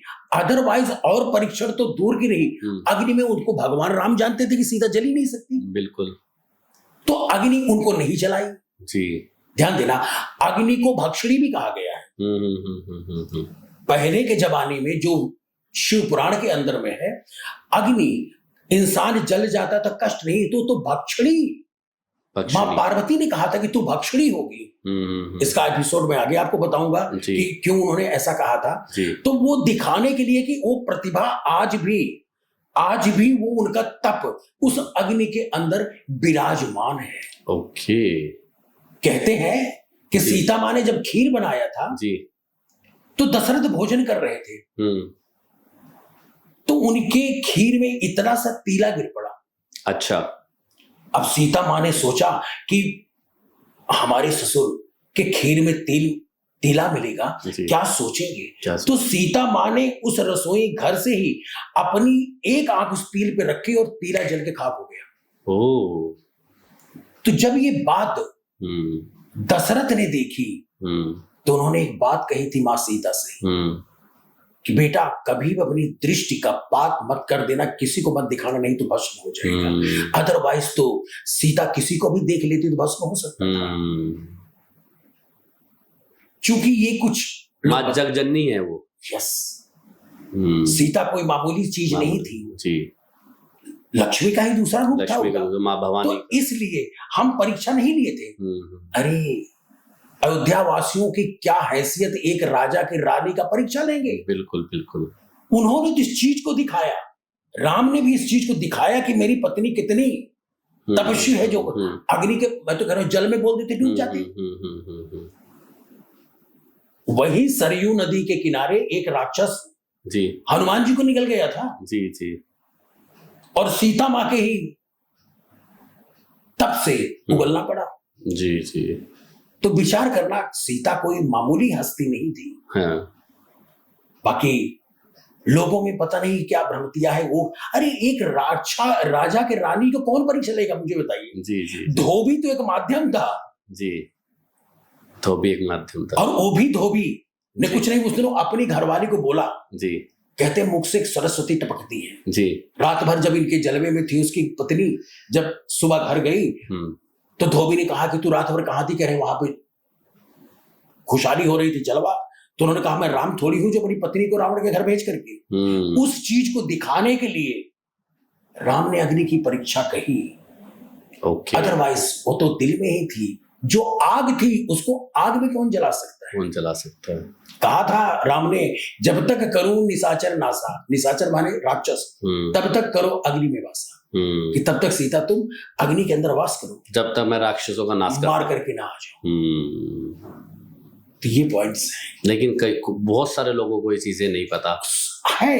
हाँ। उनको बताने का, ज्ञान बताया नहीं गया, ज्ञान देने का, उपदेश देने का इतना टाइम नहीं, क्योंकि धन के लालच में लोग धन के लालच में लोग, मैंने देखा है कई जगह जाके कि प्रवचन हो रहा है, वो कौन सी भाषा बोल रहे हैं, कितनी हारमोनिया चल रही है, कई बार तो जो बोल रहे हैं उससे ज्यादा हारमोनिया वाला चला रहा है, डीजे, आवाज ही नहीं समझ में आ रही है जी। तो हम सुनते हैं, बस भक्ति भावना में गए थे, चले, समझ में नहीं आया। जब तक वह व्यक्ति, वह पंडित, वह ब्राह्मण, वह वक्ता आपके मन में उस चीज की छवि न डालते। आधे लोग तो साउंड के, म्यूजिक को सुन के भाव में होके वापसी आ जाते हैं, वो सोचते हैं कि हमें साउंड म्यूजिक बहुत अच्छा लगा। पंडित जी बोलते भी कुछ ऐसी भाषा में है कि वो आओ आओ करके आवाज आती है, जिसके अंदर में कुछ साफ स्पष्ट शब्दों का नहीं आता।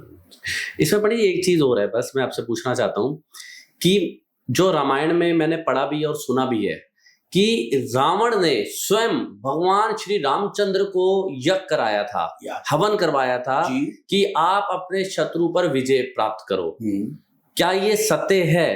देखिए, जरूर सत्य है। जब राम और लक्ष्मण वन में घूमते गए तो उन्होंने जामवंत से बोला कि मुझे एक हवन कराना है। तो देखिए, रावण की छवि लोग ने खराब की है जी जी जी। एक ज्योतिषी और एक बड़ा पराकाशी और एक राजा ऐसा था कि आज तक उसने अपने राज्य में अपने पब्लिक से कोई सहायता नहीं ली, जी। स्वयं में अपना इतना पूरा था। तो जब वहां पे गए, जामवंत ने कहा यहाँ जंगल में तो कोई पंडित मिलेगा नहीं, एक पंडित तो है, जी। अब वो करेगा कि नहीं करेगा।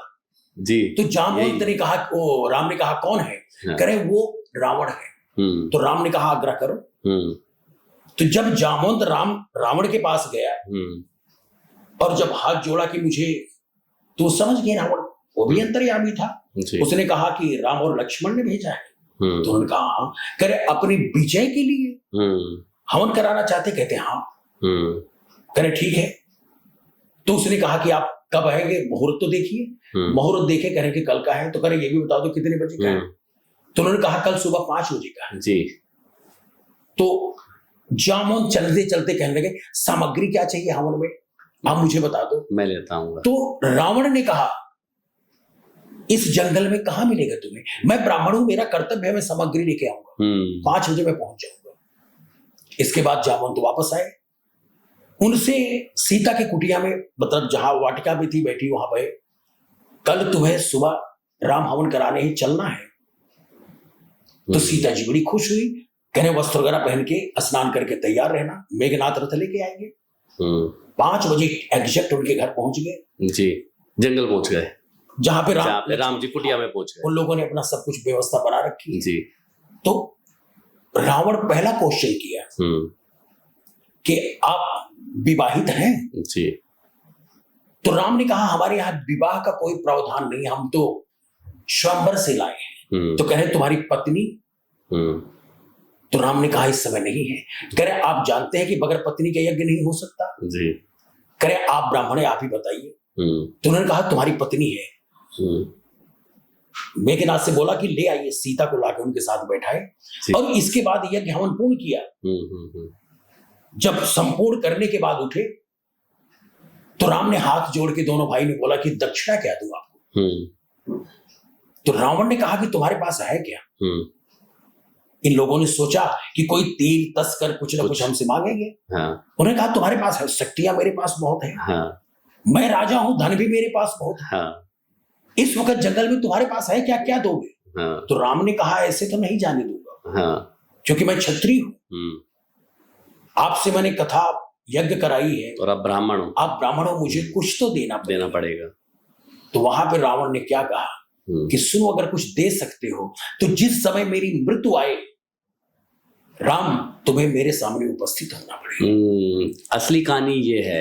वरना रावण को तो हनुमान जी भी परास्त कर सकते थे और अंगद भी परास्त कर सकते थे, या राम जी का दूर से ही बाण जाके रावण का अंतिम क्षण ला सकता था। वैसे भी बचपन से ही रावण इनके घर का गुरु था।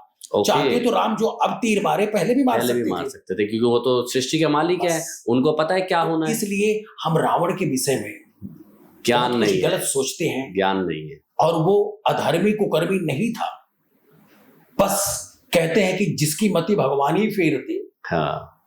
उन्होंने तो शिव जी से भी कहा था। हाँ। कि शिव जिस समय आप विष्णु जी का साथ दे रहे हो, हाँ। मानता हूं, और आज अगर मेरे पास शक्तियां आई है तो मुझे किसी खैरात ने नहीं दिया है, मैं उसको तपस्या करके ले प्राप्त की है। अब रही बात शक्ति की, तो देवता भी शक्ति पाने के बाद बिगड़ जाते हैं। बिल्कुल बिगड़ जाते हैं। मैं तो फिर भी इतनी अथाह शक्तियों का मालिक हूं। तो ध्यान देना, अधिक धन होने के बाद अहंकार हो जाता है कि तेरी औकात क्या है, लोग बोलने लग जाते हैं, इस तरह की भाषा भी बोलते हैं। अधिक सुंदरता होने भी एक अभिशाप बन जाता है। बिल्कुल, ये तो देवताओं के साथ भी हुआ है। कहते हैं ना कि अजीर्णम भोजनम विष, अधिक भोजन करना भी जहर के बराबर है। कोई भी चीज अधिक हो गई तो हमारे लिए उस समस्या का कारण बन गई। आज आप मिडिल क्लास के हैं, ये कुर्ता बनवाते हैं या कोई सूट बनवाते हैं तो सुबह का इंतजार करते हैं कि कब जल्दी सुबह हो जाए और मैं इसको पहन ले। अमीरों का घर में जाके देखो तो लाइन लगे हैं सूटों को। एक निकाले कहेगा जब उस फैक्ट्री में आग लग गई थी यार, जाना है इंश्योरेंस वाले के पास। आज हड़ताल पे लग गए हैं, पैसा है, चॉइस से खाना नहीं खाते, एक फुल्का खाते हैं। वो भी भागते भागते टेबल पे कितना भोजन सजाया हुआ होता है, अनादर करके जाते हो। वही इंसान गरीब बनता, क्योंकि भोजन जो थाली में आए उसको तुम्हें खाना, इसलिए कम खाना लो। भोजन थाली में कभी मत छोड़ना, ओके अदरवाइज ये जितने अन्न जल सांस हैं, मरने से पहले ओके यही हालत होगी। ओके एक बड़े नामवर व्यक्ति थे, नाम नहीं लेना चाहता हूँ, जी। बहुत अच्छी, बहुत ऊंची दिल्ली की पोस्ट पे थे। हम्म। किसी समय मैंने उनके घर गए थे देखने, एक किसी कागज पे साइन कर रहे थे और नीचे पन्ना फेंकते जा रहे थे, और वो लड़का झुक झुक के पन्ना उठा रहा था। चाहते तो एक साथ साइन करके दे सकते थे। 100 एसोसिएशन के वो चेयरमैन थे। जिस वक्त उनकी मृत्यु हुई है, दीवान चंद ट्रस्ट अस्पताल है मद्रास होटल के बैक पे जी, उनको उल्टा टांग दिया गया था। ऐसा क्यों? मतलब उनको ऊपर किया गया था थोड़ा सा, कि जो चीज डालते थे वो निकल जाती थी। ओके। और खाने में भोजन में क्या देते थे, बैगन को उबाल के, डॉक्टर बैगन को उबाल के उसमें कुछ करके फूट की नली में दिया जाता था। और आज भी दिल्ली के अंदर उनसे ज्यादा धनाव कोई नहीं है। अच्छा, उनके बराबर धन कोई नहीं। दिल्ली, बंबई, कलकत्ता, मद्रास, कहीं चले जाओ, अपार संपत्तियों के मालिक हैं। मतलब आपको आपके कर्मों का फल अभी इसी जन्म में मिलना है। 100 एसोसिएशन के थे, दानी भी दिखाते थे। उनकी खासियत क्या थी, हम आपको नाम नहीं बताना चाहेंगे क्योंकि लोग बुरा समझेंगे। नहीं, बिल्कुल। वह व्यक्ति जहां जाते थे, होटल में, कहीं भी किराए पे नहीं रहते थे, जगह खरीद के तब रहते थे। उनकी दशा तो क्या कह सकते हैं।